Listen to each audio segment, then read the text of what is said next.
Olá, nós vamos dar continuidade à nossa série de mensagens sobre as pragas no Egito, lendo o Êxodo capítulo 8 a partir do verso 16.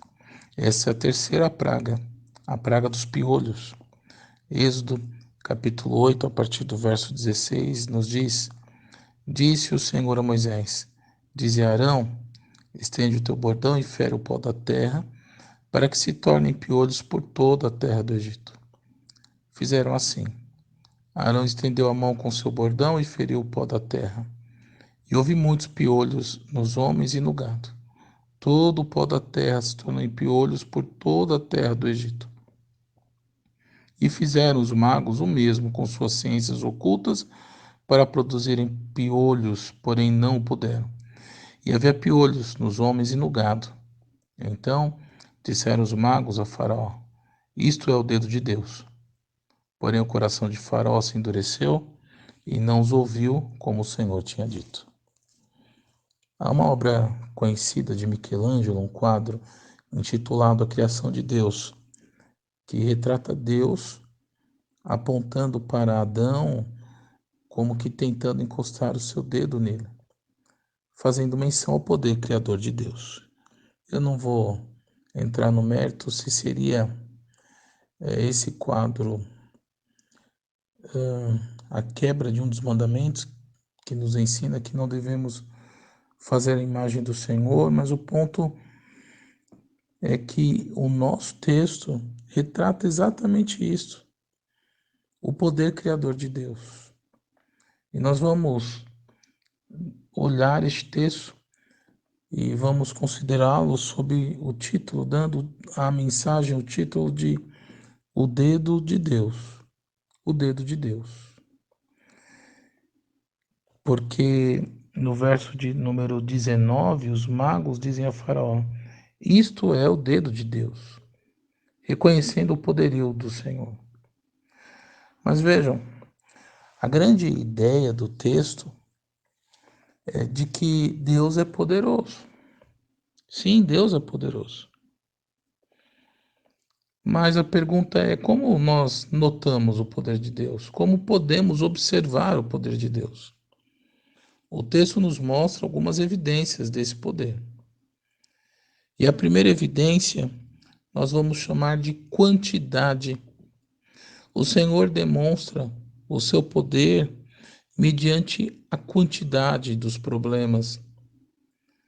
O texto nos fala no verso 17 que houve muitos piolhos nos homens e no gado, todo o pó da terra se tornou em piolhos por toda a terra do Egito. Sim, os piolhos eram minúsculos e tomavam todo o Egito.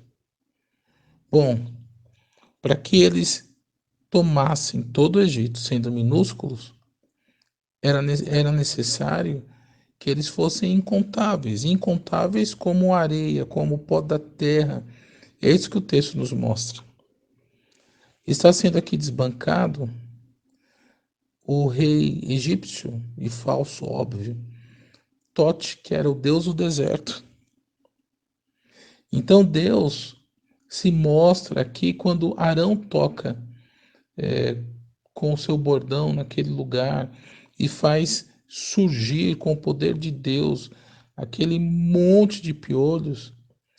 Deus se mostra maior do que o deus egípcio, se mostra verdadeiro e se mostra muito maior, com poder mais incontável do que o pó do deserto, do que os grãos de areia.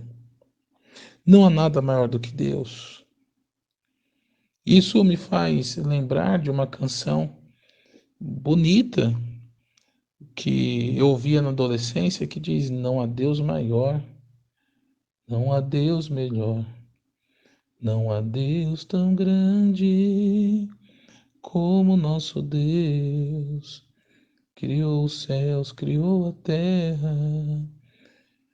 Enfim, esse é o Deus que nós servimos. Maior do que os nossos problemas, maior do que os nossos pecados. Sim, a graça é maior que o pecado. Os piolhos causavam grande problema, coceira, anemia, dependendo do caso, mas Deus era maior do que tudo isso.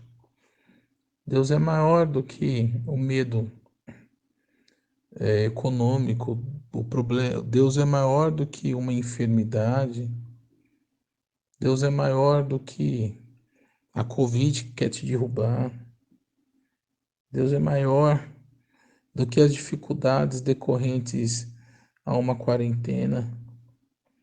Deus é maior do que a dificuldade de estarmos como igreja fisicamente distantes uns dos outros. Deus é maior do que as saudades que sentimos dos nossos entes queridos, que há tempo não vemos, e dos nossos amigos e das nossas atividades. Deus demonstra o seu poder em meio à quantidade dos nossos problemas.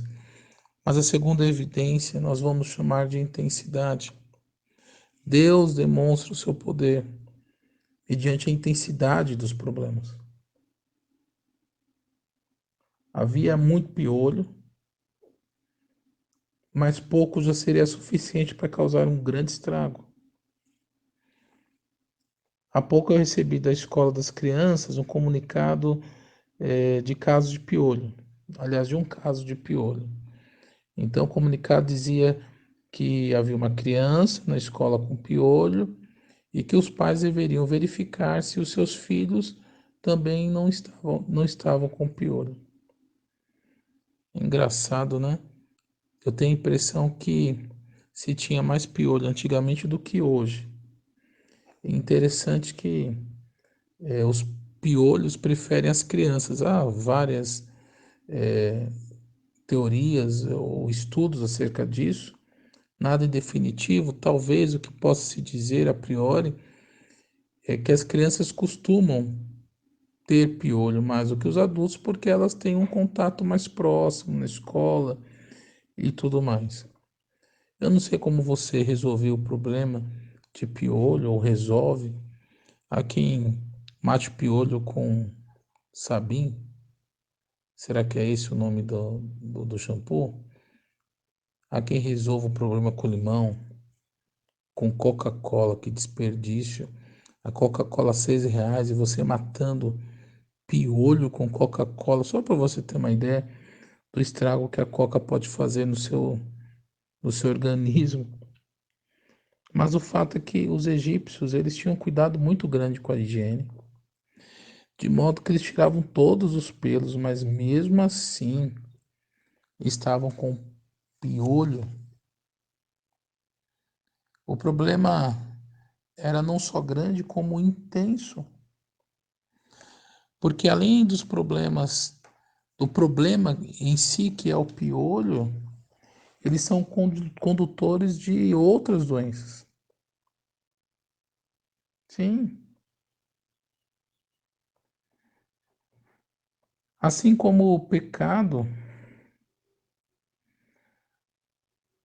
ah, pode causar grandes males, por mais que pareçam pequenos, por mais que os problemas possam nos trazer grandes dificuldades, por mais que pareçam pequenos, não subestimemos o pecado, a nossa capacidade de pecar, não subestimemos os nossos problemas e nos lembremos que o Senhor pode lidar com os nossos problemas. Sim, meu irmão. Lembre que Deus pode lidar. Mas é importante que se note o poder de Deus em meio à quantidade dos problemas, em meio à intensidade desses problemas, mas Deus se mostra poderoso na exclusividade. Sim, na exclusividade. Faraó achava que estava em uma luta igualitária com Yahvé, desde a primeira praga, como se ele pudesse lidar com o Senhor e disputar uma quebra de braço com ele. Que tolice. Os magos, usados pelo demônio e a mando de Faraó, tinham feito truques nas duas pragas anteriores e repetido aquilo que Moisés e Arão tinham feito com aquele bordão, com aquele cajado, com o poder que o Senhor havia concedido a eles. Mas dessa vez não. Eles não puderam fazer piolhos. Só Deus podia. Assim como só Deus podia conter e resolver aquele problema. E é por isso que no verso 19 eles indagam: isso é o dedo de Deus. Interessante eles falarem dessa forma. Isto é o dedo de Deus, porque normalmente o Senhor se mostrava como Yahvé, o Deus pactual. E aqui a palavra usada não é Yahvé, é Deus, é Elohim. Elohim, ou esse final in no hebraico, é um plural. Logo, este nome de Deus, dependendo do contexto, pode ser traduzido por deuses. É possível até que os magos estivessem se referindo a Deus. Olha, isso é o dedo de deuses. Nós não sabemos que Deus é esse, mas ou que deuses são esses, mas certamente maior do que Tote. Mas o autor, Moisés, usa propositadamente Elohim, se referindo ao Deus verdadeiro, porque essa pluralidade é um indicativo de poder. Exatamente com este nome, Elohim, que o Senhor se revela em Gênesis capítulo 1, verso 1.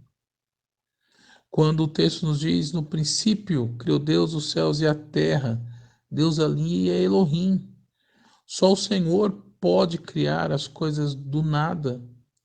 E só Ele cria de forma inimaginável. Se nós não conhecêssemos a criação, a obra criada, jamais nós conseguiríamos imaginá-la.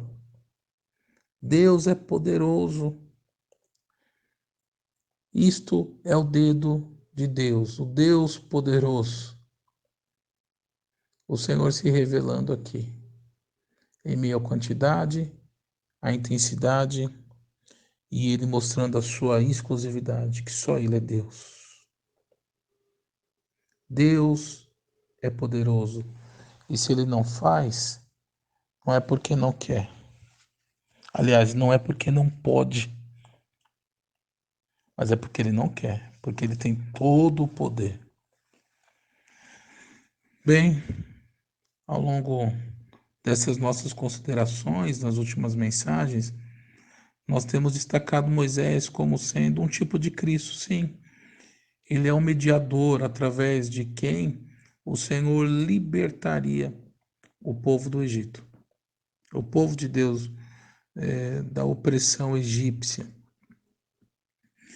Mas o que eu quero destacar, para encerrar e aplicando a nossa mensagem, é que em Êxodo 4, nos versos 22 e 23, quando Moisés é comissionado para ir até Faraó,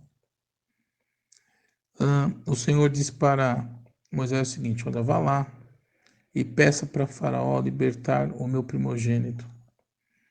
Israel é chamado de filho, assim como Jesus é chamado de filho. Assim como Jesus também é chamado de o primogênito, ou o primeiro daqueles que dormem e tomam um corpo glorificado, eterno, após a ressurreição. Porque Jesus Cristo representa Israel, no sentido de que Jesus Cristo morreu pelo povo de Deus. Nós somos Israel de Deus, nós que nos rendemos aos pés de Cristo. E o Senhor nos substituiu na cruz do Calvário, porque só através do Senhor Jesus nós temos a libertação. Sim, Israel, assim como o Egito, pela misericórdia de Deus, foi liberta do piolho. Só através de Jesus, Faraó, de uma vez por todas lá adiante, liberta o povo. Através de Jesus, aquele que morreu na cruz, sim, ressuscitou ao terceiro dia, através desse Cristo maravilhoso, que nos deu tão maravilhosa salvação, é que nós somos libertos do inferno, do pecado e herdamos a vida eterna.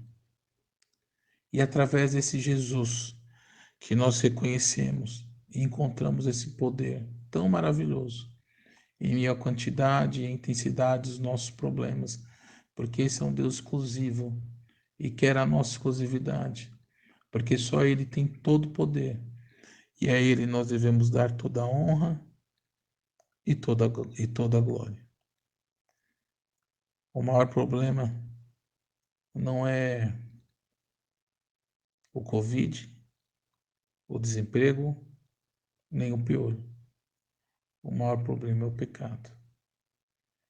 E este Deus poderoso pode nos libertar de tudo isso. Uma vez entregue a nossa vida ao Senhor Jesus, não seremos perfeitos, mas teremos um processo de santificação para o louvor da glória do Senhor.